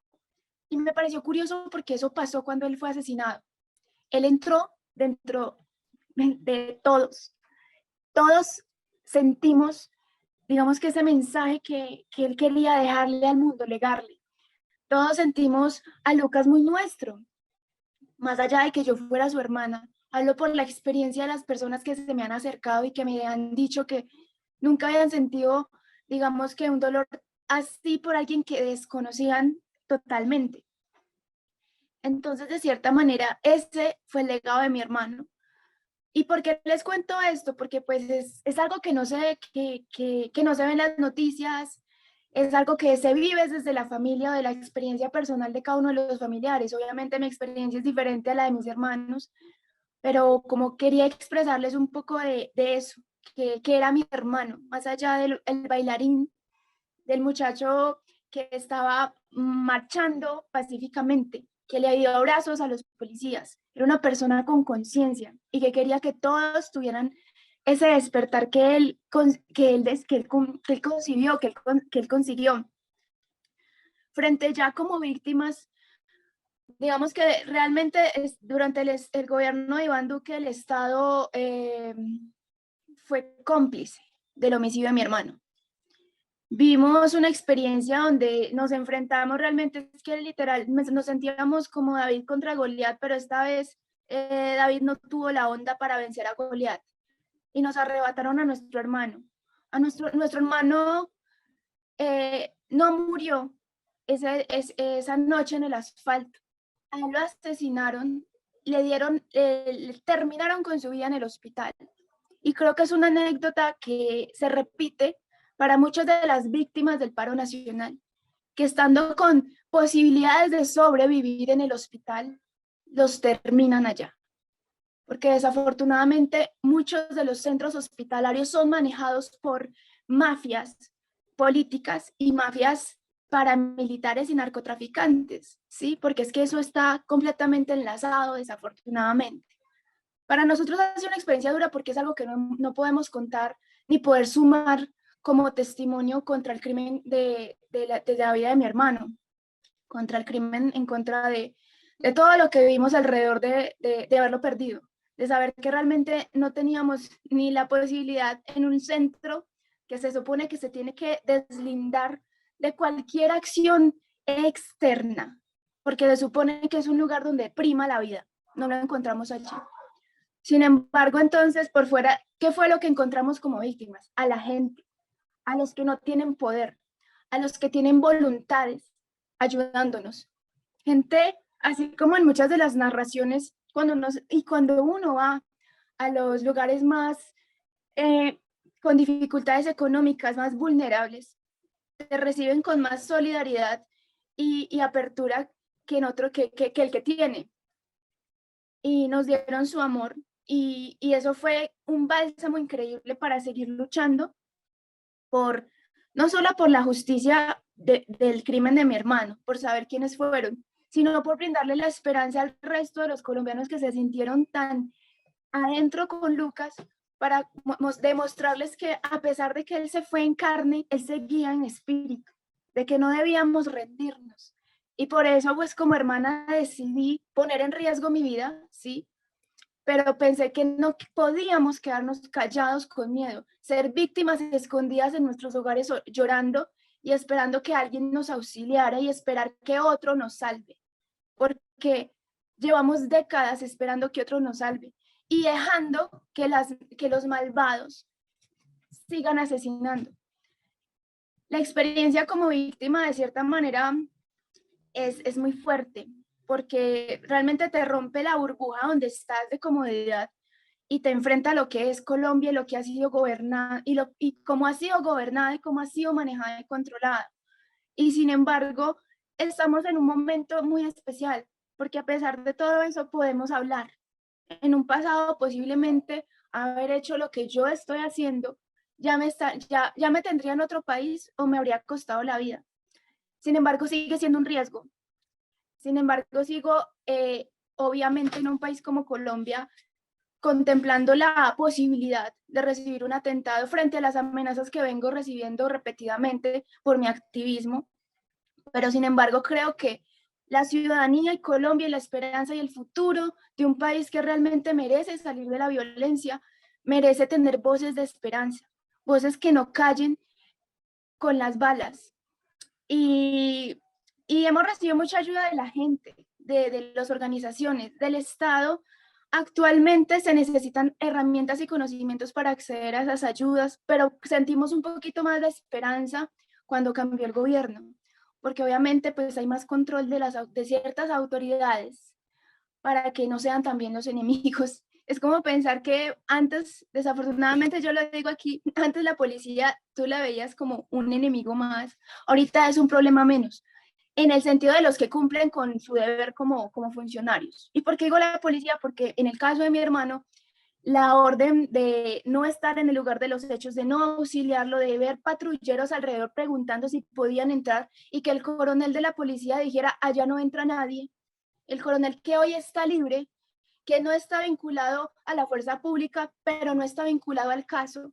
Hoy ya en poco menos de un mes para cumplir 2 años, mi hermano no sabemos ni una sola, no tenemos ni una sola certeza de que el caso vaya a evolucionar, porque están las pruebas, hay indicios, hay el material probatorio para acusar o por lo menos llamar a audiencia a varios personajes y no los hay. No hay voluntad por parte de la fiscalía. Y seguimos entonces en la lucha buscando que tal vez la justicia opere en algún momento acá en este país. Esperamos que bajo el gobierno de este nuevo presidente tal vez la rama judicial se vuelva un poco más real y seguimos soñando con que realmente no se vuelvan a repetir las historias, porque cuando muere el familiar de uno, de esa manera uno espera que sea el último, y eso esperaba yo con Lucas, que fuera el último, pero se fueron sumando más y lloramos a todos como si fuera el nuestro, y se fueron sumando más y se siguen sumando más porque es una guerra anacrónica que sigue en este país por el poder, pero tenemos que ser más voces las que hablan. Yo agradezco mucho este espacio a ustedes, a esa valentía también de seguir contando estas historias, de sacar este tiempo y este espacio que ya digamos que en el furor se da, pero cuando se empieza a bajar ya se olvida. Y desafortunadamente el colombiano es de memoria corta y hay que mantenerlo recordando. Y por eso pues quería aprovechar para contarles que yo hago estas figuritas de mi hermano para mantener su memoria, para verlo como lo que era, como esa figura de resistencia y de amor y de carisma que él fue, porque es una manera de resistir al olvido, porque para mí es importante que la gente no recuerde a mi hermano como tal. Sí, obviamente es una cuestión compleja lo que sucedió con él, pero quiero que recuerden su mensaje, que la gente conserve en su corazón esa resistencia, porque es que la tenemos, y que abandone el miedo, como lo hacemos hoy, como lo hacemos por él y como lo hizo él. Verás, muchísimas gracias por el espacio. Sí, muchísimas gracias profundas de todo corazón por parte de Here We Draw the Line, y creo que de todos los participantes. La verdad que es muy inspirador escucharte como una mujer tan valiente liderando esa causa y compartiendo también esa experiencia tan íntima con nosotros, más allá un poco como de todo lo que pudo salir como en los medios de comunicación. Tener la oportunidad de escucharte hoy, casi 2 años después de lo que ocurrió, de una manera tan inspiradora, es muy gratificante, así que muchísimas gracias. Y además está decir que esta plataforma está más que abierta cada vez que necesites compartir cualquier tipo de mensaje. Así me gustaría darle paso a la señora Yolanda, mamá de Héctor Fabio, que también nos acompaña el día de hoy, y también pues nos gustaría escuchar. Buenos días. Bueno, primero agradezco muchísimo el espacio para uno que está invisibilizado en su territorio, porque prácticamente estamos invisibilizados. Saber que nos están escuchando allá en Europa, donde está el hermano de Héctor, allá en España está el hermano y en Portugal está el papá. Entonces, pues yo espero que ellos estén conectados y además espero que estén escuchando, que estamos luchando, que no nos hemos quedado callados, que así la justicia, como dijo la compañera Sitsi, no nos mire, no nos voltee a mirar, no nos dé resultados.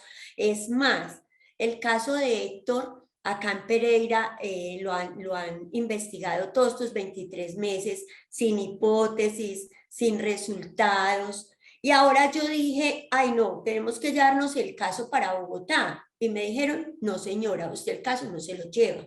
En este momento el abogado, el doctor Diego Martínez, está luchando, enviándole una solicitud al fiscal general de la Nación, al doctor Barbosa, para sacar el caso de acá de Pereira y poderlo llevar a Bogotá.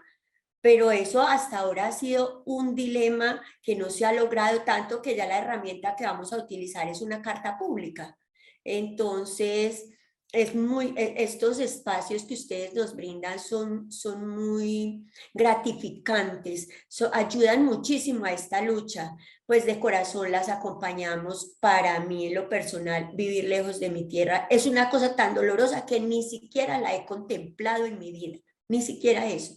Yo digo, ¿cómo voy a abandonar mi tierra? ¿Cómo voy a ir? ¿Cómo voy a dejarlo? Lo que uno supone que es de uno en lo subjetivo, en el imaginario.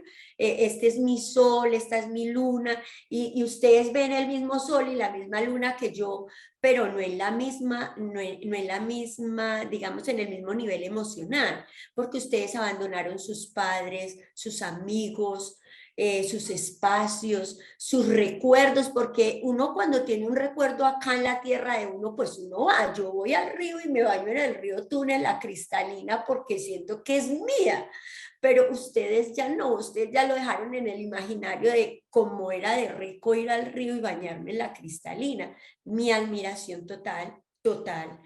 Mi fuerza, mis oraciones, soy una católica creyente, practicante. En mis oraciones estarán ustedes, muchachas, para que se llenen de fuerza y sigan esta lucha que no es fácil, pero que deja mucha satisfacción. Cuando uno logra, cuando uno ve que ese granito de arena sí aportó a la vida del otro. Hoy ustedes en la vida de Circe, en la vida de la mamá de ella, si vio este mensaje, en la vida de Talía, que es una niña que es por timidez, que ella, ay no, venga, no me llamen todavía, y uno le dice, Talía, usted tiene que salir, hágame el favor, salga, luche, de la batalla, pero ella es por su juventud, por su, sí, por su timidez, pero cuando ustedes logran que ella sí se integre, que ella sí haga la tarea, entonces, esos granitos de arena que construyen estas fortalezas, eso es lo único que nos queda a nosotros, los que pertenecemos a la labor social. Yo siempre he dicho que la labor social es un ADN,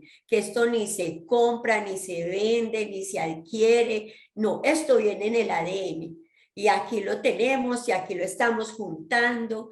Y lo único que me queda por decir es de todo corazón que Dios les bendiga, que Dios les pague. Muchísimas gracias. Recordar a Fabio, ¿no? Recordar a Fabio, les dejo la imagen porque todo lo que digamos, igual que recordar a Lucas, igual que recordar a Brian, igual que recordar las víctimas de otros momentos de la historia, las palabras se quedan muy cortas, siempre serán muy cortas. Pero la tarea de nosotras, que es grande y que es la de todos los días, se fortalece y nos hace creadoras de la historia, porque eso es lo que estamos haciendo hoy, estamos llegando a la historia, desde la parte que duele. Y aprovecho para agradecer a la Comisión de la Verdad. Siempre he sido una enamorada y admiradora de la Comisión de la Verdad, y muchísimas gracias a todos ustedes por escribir esta nueva historia, aunque sea una historia con dolor. Muchas gracias, señora Yolanda, qué palabras más lindas, la abrazamos desde acá. Muchas gracias por abrazarnos de vuelta a nosotras también. Qué lindo que podamos juntarnos en colectivo a hacer estos ejercicios, a recordar desde lo que queremos, y como usted dice, a veces es doloroso, pero siempre que podamos reconstruir juntos va a ser fructífero. Así que muchísimas gracias. Y el último testimonio que tenemos es de Talía. No sé si está conectada. Talía es hermana de Brian Rojas, y nos gustaría escucharla también. Buenos días, ¿cómo están? Espero que estén muy bien. Como dicen mis compañeras, pues agradecerle muchos de estos espacios, pues porque sí, son muchos asesinados y pues de alguna manera se les agradece mucho que piensen en nosotras tres. Y lo que decía la compañera Yolanda, digamos que espero que me entiendan y no es que digamos no quieran, sino que digamos de alguna manera se pierde la fe en la justicia, ¿no? Entonces es como, aquí la fiscalía es un poco burlesca, ¿no? Entonces digamos uno busca mucha justicia, es como muy perseverante en eso y nunca sucedía nada, tanto así que el caso de mi hermano lo archivaron. Pues ahora estamos en esa cuestión, como de mirar cómo hacemos como en conjunto para poder sacar los casos adelante, porque de alguna manera sí se piensa que no va a pasar nada, que digamos va a quedar en la memoria de las personas y que ojalá haya, o sea, que esto no se repita. No importa que, ojalá haya justicia, pero bueno, que no se repitan estas situaciones. Y realmente mis compañeras y yo vivimos, digamos, casi lo mismo, en lucha de que haya justicia, pero la fiscalía no ayuda, la fiscalía es demasiado descarada, tanto así que, o sea, uno ve las investigaciones y todo es como tan claro, y no hay forma alguna, no hay forma alguna, y sin ellos nosotros no podemos hacer nada como tal. Entonces es eso, digamos que uno pierde como tal la fe de la justicia, pero no perder como en la lucha, y en los espacios que yo pueda estar, estaré. Mientras yo pueda, haré lo posible por estar y por sacar el nombre de mi hermano adelante. Y muchas gracias. Muchísimas gracias, Thalía, para ti también. Es muy difícil para todos, yo creo que escuchar ese mensaje, porque es verdad, yo creo que todos hasta cierto punto tenemos como esa desconfianza con las instituciones, porque hasta ahora no ha sucedido nada, pero por lo menos hacemos estas reivindicaciones desde los espacios civiles y yo creo que sigue siendo igual de importante, porque al final esto es una forma de demandar esa justicia, de no perder el foco, de no quedarnos en silencio, de no olvidar tampoco a estas personas que nos fueron arrebatadas de esa manera tan violenta y tan injusta. Así que pues estas plataformas siguen abiertas con ese propósito. Al final ese es el propósito más importante para nosotros. Así que les quiero agradecer muchísimo a las tres por habernos acompañado en este espacio. Muy seguramente vamos a seguir en contacto con ustedes. Así que bueno, con esto podemos dar cierre como a esta conversación y Lau, si quieres podemos seguir con la agenda.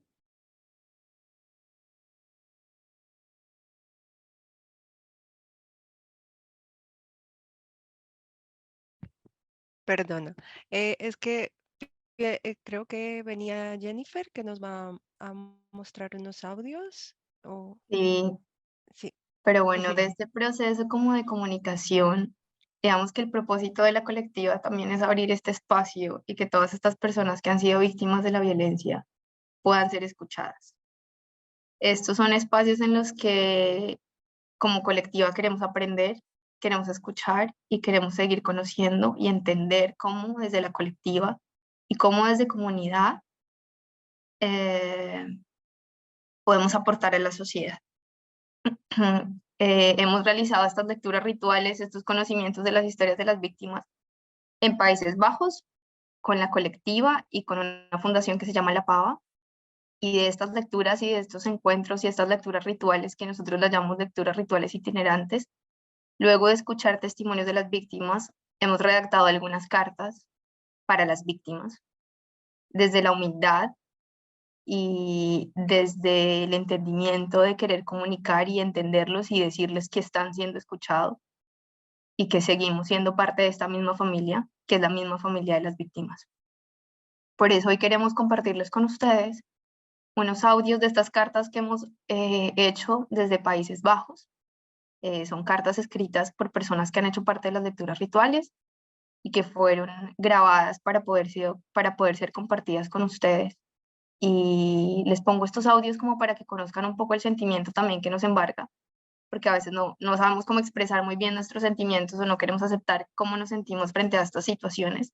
Y parte de la reflexión es escucharnos entre nosotros y hacer conversación al respecto. Me gustaría que escucharan estas cartas y al final podamos tener una conversación entre nosotros, por lo menos 3 o 4 personas que nos digan un poco sus reflexiones y sus expectativas. Si quieren, vamos con los audios y luego desarrollamos la actividad. Este tipo de textos. Querida madre, entonces le escribí a una madre víctima del conflicto. ¿Sí? Me gustaría enviarte unas palabras para que sepas que te acompaño desde la distancia y con el corazón. Te pido perdón si las palabras que escribo pueden resultar atrevidas, no es mi intención. No soy escritora, solo otra madre que se acerca a ti y a tu dolor desde el corazón. Entre el monte y el agua que fluye, ahí están los recuerdos de años infantiles y de juegos. Allí quisieras estar de nuevo, liviana, terca, inmensa. Ves a tus hijos jugar ahora, tal vez ellos miran a lo lejos y luego te observan. Parecen intuir lo que piensas. El dolor va y viene como el agua, a veces es como el lodo indiscernible, a veces está solo ahí, derribando la piedra. Tus hijos te miran de nuevo, sonríes, estás ahí para ellos. en un lugar diferente, lejos. Te entiendo, intuyo tu preocupación, pero también sé que sabes de la tierra, de la madre tierra, que siempre es cierta. Confía en ella, porque tú y ella son una, somos todas, somos fuerza. El primero es ser semilla. Ser semilla que crece y se expande desde nuestro corazón hacia nuestras hijas, hijos, familia, nuestra comunidad. Una semilla que carga los recuerdos, las memorias de amor y de dolor y que las transforma para germinar el cambio que queremos ver en Colombia. El segundo es ser arraigo. Ser arraigo en el desarraigo, poder encontrar las raíces de nuestra tierra en el corazón y transmitirla de generación en generación. Llevar las raíces de la amistad, la hospitalidad, el amor y el soporte y convertirlas en el hogar del desarraigo. Y a la vez arraigarnos en el hogar que han creado los otros para nosotros y nosotras.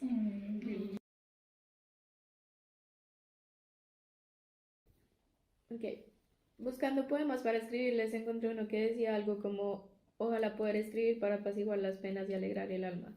Y pensé que ojalá pudiera hacerlo. Ojalá tuviera la capacidad de escribirles algo que los haga sentir que entiendo, al menos un poquito, todo el dolor que les causó la guerra. Y ojalá poder aliviarlo, pero no puedo. Y sería incluso irrespetuoso intentar hacerlo.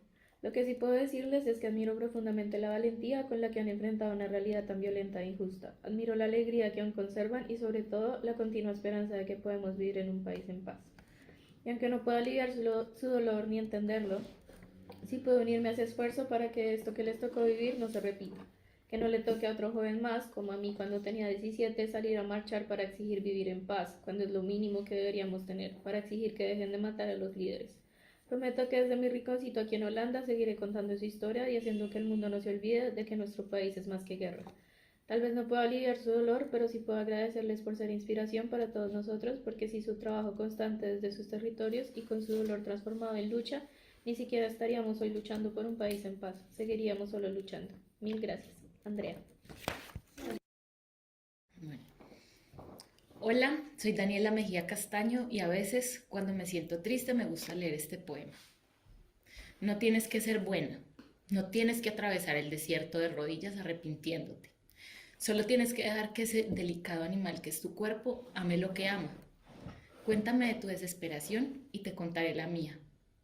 Mientras tanto, el mundo sigue. Mientras tanto, el mundo sigue. Mientras tanto, el sol y los guijarros cristalinos de la lluvia avanzan por los paisajes, las praderas y los árboles frondosos, las montañas y los ríos. Mientras tanto, los gansos salvajes, que vuelan alto en el aire azul y puro, vuelven nuevamente a casa. Seas quien seas, por muy sola que te sientas, el mundo se ofrece a tu imaginación y te llama, como los gansos salvajes, chillando con excitación, anunciando una y otra vez tu lugar en la familia de las cosas. Fin.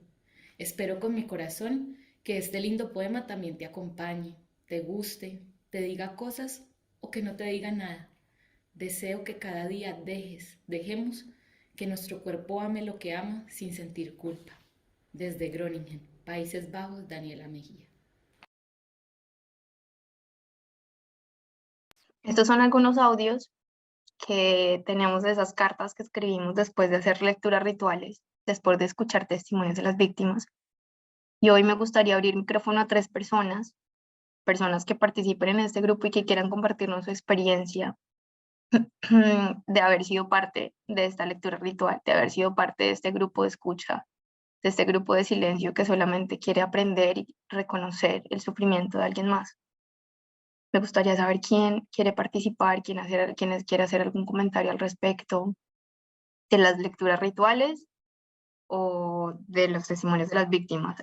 Tener muy presente, por supuesto, desde el respeto, sin ninguna posición política ni religiosa. Carmino, por favor, cuéntanos. Pues la verdad es que le toca a uno amarrarse muy duro el nudo antes de abrir la boca.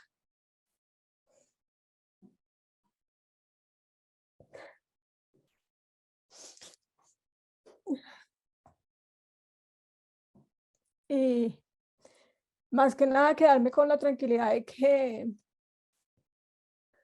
Así no lo parezca, esos líderes sociales que hoy ya no están, de verdad nos han inspirado para hacer la diferencia. Nosotros somos un colectivo muy pequeño, somos una fundación que opera en la localidad de Udme. Seguramente no hacemos cosas gigantescas, seguramente no ocupamos los titulares en las noticias, pero yo estoy convencida de que estamos cambiando formas de pensar y eso ya es un aporte para conseguir un poco la paz que no tiene por qué ser perfecta, pero sí esperamos que sea latente y que se pueda sostener en el tiempo. De pronto, yo creo que a muchos nos pasó que leer este tipo de testimonios nos toca mucho el corazón porque es impensable no ponerse en los zapatos de las personas que han sido víctimas y es admirable de verdad ver cómo a pesar de su sufrimiento, de lo que han perdido, han logrado levantarse y han continuado siendo activistas. A Tsitsi, de verdad que le mando un fuerte abrazo y me quedo con el mensaje que transmites de tu hermano porque realmente a nosotros nos tocó el alma y yo creo que fue una de las situaciones que nos sirvió un poco para inspirarnos. Yo sí siento que en Colombia es difícil hacer liderazgo y el miedo es algo que está ahí porque tú no sabes en qué momento pues vas a ser escuchado por la persona equivocada, pero pues igual tenemos que hacer la diferencia y así tengamos miedo, pues tenemos que actuar con miedo, ¿sí? No se trata de ir a exponernos más allá de lo prudente, pero sí tampoco de quedarnos callados. Yo creo que lo que más daño le hace al país y lo que más nos aleja de la paz es guardar silencio, es voltear a ver hacia otro lado. Y este tipo de cosas, sí, son lecturas, son rituales, no somos muchos porque hoy no alcanzamos a estar 40 personas reunidos, pero yo sí creo que hacen un hueco, yo sí creo que dejan huella y por lo menos somos 40 que vamos a salir a multiplicar un mensaje diferente, ¿sí?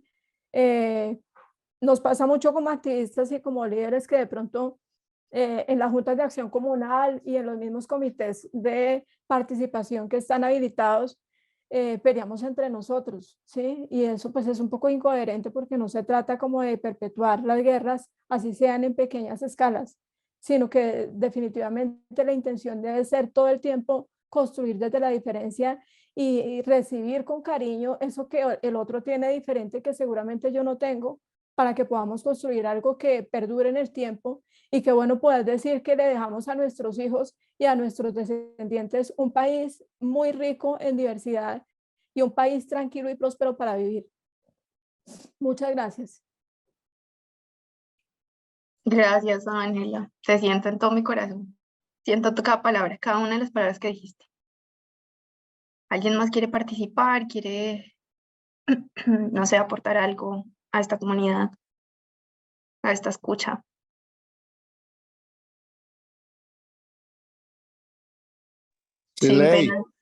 Siley, quisiera compartir una reflexión frente a los hallazgos y recomendaciones para la no repetición desde el Foro Internacional de Víctimas y otras plataformas que trabajamos para el reconocimiento y la no revictimización. Quisiera compartirles algo. Adelante. Por favor. Muy bien, sí, muchas gracias. Bueno, nuevamente saludo desde Países Bajos. En el marco del todo el proceso de narrativas que aportamos desde el movimiento de víctimas con más de 2020 testimonios desde el exterior, conjuntamente con la CEP, la Comisión de Esclarecimiento de la Verdad, la colombianidad exiliada, refugiada y de la migración forzada dispersa por el mundo, con sus organizaciones de víctimas. Propusimos unas recomendaciones a la Comisión de la Verdad y era reconocer al movimiento de víctimas del conflicto armado en nuestro país, en su dolor, dignidad y resistencias de todos los hechos de injusticia de lo vivido. y en el trauma colectivo que compartimos en nuestros territorios, en el día a día, en la defensa de la vida, de las lideresas, de los líderes sociales, agrarios, ambientalistas, etcétera. Construir una reconciliación y convivencia para que el Estado colombiano y también los medios de la sociedad se comprometan a una reparación integral y transformadora de los más de 9 millones de víctimas y de migrantes forzados que estamos dispersos en el mundo. Gracias. Mil Mil gracias, gracias. Eduardo. Dale. Perdón, Lau. No, dale. No, nada. Siento que esto es familia y esto es comunidad y esto es Colombia. Como tener la oportunidad de que nos escuchemos el uno al otro y de pasar hora y media sin decir una sola palabra para muchos de los que están acá, sino solamente escuchar y aprender de nuestra historia y aprender sobre las familias de las víctimas y su realidad. Siento infinitamente que eso es poderoso. Agradezco mucho su presencia. Y entonces le doy paso a Lau para que nos cierre un poco nuestra... Antes de finalizar, entonces quería darle la palabra a Daniel, que creo que estaba en el público. Dani, ¿estás ahí? ¿Te Sí, gustaría decir hola. unas palabras, Dani, y contarnos un poquito de la campaña que se está dando, sí, que están haciendo tus familiares? Sí. Y un poco de tu situación y bueno, y cómo podemos ayudar. Sí, bueno, primero que todo agradecerles a todas ustedes por el espacio, estas 3 mujeres víctimas que hablaron, que han sido asesinados sus familiares, sus hermanos, sus hijos, sus esposos. Agradecerle pues a la colectiva que abre este espacio para las víctimas y a los participantes, ¿no? De que esa actitud de escucha es súper importante para la sanación, la recuperación del tejido social que la guerra ha querido romper y ha estado rompiendo sistemáticamente. Eso por un lado. Para los que no me conocen, mi nombre es Daniel Esteban Álvarez, pertenezco por adopción a la comunidad indígena NASA. Yo trabajé con la comunidad NASA durante 6 años y ahí, bueno, ahí trabajé como psicólogo, pero más que todo como psicólogo político, apoyando la plataforma política del Consejo Regional Indígena del Cauca CRIC, la Asociación de Cabildos Indígenas del Norte del Cauca ASIN, con La Guardia, apoyando mingas, trabajé con instituciones educativas en el norte del Cauca. Y bueno, ese recorrido me hizo pues de que la comunidad me adoptara y me integrara con ellos. Y bueno, ya tenía todo mi proyecto de vida ahí para, pues todo mi proyecto de vida estaba ahí con ellos. Realmente encontré una respuesta a muchas problemáticas sociales dentro de la comunidad indígena NASA, una conciencia política y ambiental muy profunda y muy organizada, y me sumé a ello. Fui uno más. Y bueno, ya en el 2016, rápidamente les cuento, fui víctima también de un atentado con artefacto explosivo por parte del grupo paramilitar de las Águilas Negras. Ahí perdí mi pierna izquierda, ambos ojos, mano izquierda, dedo índice derecho, parte de mi audición, y el 1 de agosto de ese mismo año 2016 viajé a Países Bajos buscando asilo político.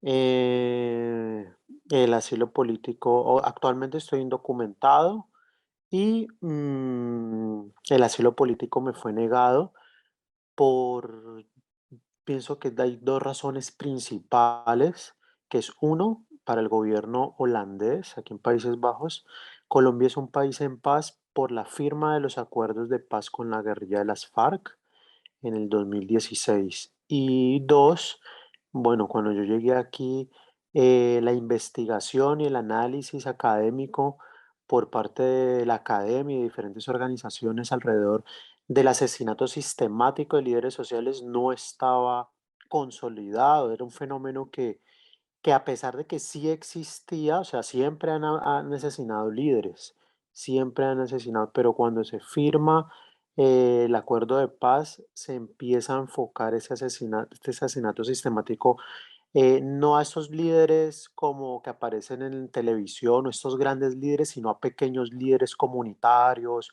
barriales, que tenían más una forma de resistencia a través de la cultura, a través del arte, a través de su trabajo, de la música, bueno, a través de la cultura también.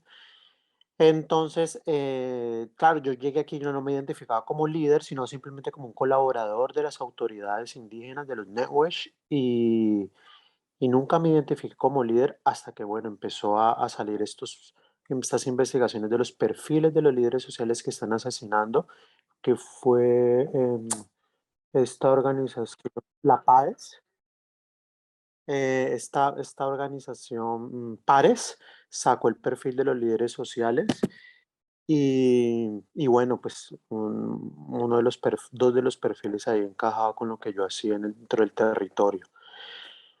A partir de esto, pues mi hermana y mi papá han sacado una campaña en relación al tema de mi estatus, unas firmas para que el gobierno holandés me reconozca a mí como víctima del conflicto armado, como una persona que necesita del asilo. Y bueno, eso también de que da como consecuencia de que el Estado holandés reconozca de que Colombia aún existe un conflicto armado, que existe, que sigue creciendo las víctimas, siguen habiendo más víctimas. Em, Esa es como la invitación a hacer la firma. También, y bueno, y también tenemos un evento, vamos a ver si lo podemos hacer online también, pero un evento presencial en Ámsterdam, donde se va a presentar el documental Bakakstepa del director Javier Huáqueta, donde se cuenta un poco pues mi historia con las comunidades y el proceso de rehabilitación aquí en Países Bajos, una conferencia, una ronda de preguntas y respuestas. Esa sería como la invitación. Y lo otro, algo pequeñito que se quiere agregar es admirable lo de estas Yolanda, Paola, la hermana de Lucas Villa, no recuerdo la otra compañera cómo se llama, no recuerdo el nombre, pero es impresionante porque realmente como víctimas eh, tenemos una responsabilidad grande con la paz. Digamos, yo he trabajado con víctimas, yo trabajé con víctimas dentro de los territorios y no todas las víctimas logran integrar y no logran eh, ser resilientes. El dolor es tan abrumador que se enfrascan en un círculo vicioso de odio y de rabia que no les permite ni salir adelante, ni les permite em, como ser un apoyo para esa reparación del tejido social.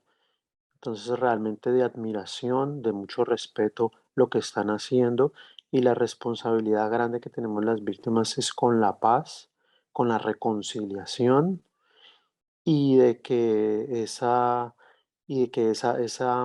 fuerza, ¿no? se fractalice a toda la sociedad. No es más, un abrazo gigante, un saludo de armonía y resistencia para todas y todos, y muchas gracias.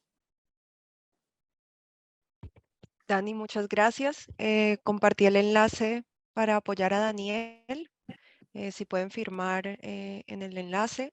Tiene un traductor a la izquierda en naranja, sale como traducción y pueden leerlo en español, en inglés y pueden firmar, porfa. Nos apoyan y si pueden compartir, sería buenísimo. Para ayudar a Daniel con su causa. Bueno, y con esto damos cierre a la agenda de hoy. Agradezco muchísimo a todas las personas que han asistido a este encuentro, a nuestras invitadas por compartirnos sus experiencias, a todos ustedes por su escucha y que podamos desde la distancia unirnos como colombianos y soñar juntos con un país diferente. Gracias, mil gracias de verdad a todos por haber estado aquí y por compartir. Es muy importante tejer estas redes de apoyo y de escucha y nada, de todo corazón les agradezco a todos. No sé si alguien quiera decir algo último. Algo final, algo más. Última palabra. No, muchas gracias, Laura, por la invitación. Muy conmovedor el espacio y aprendimos mucho de los testimonios y narrativas de las víctimas, de Daniel Esteban, de todos, bueno.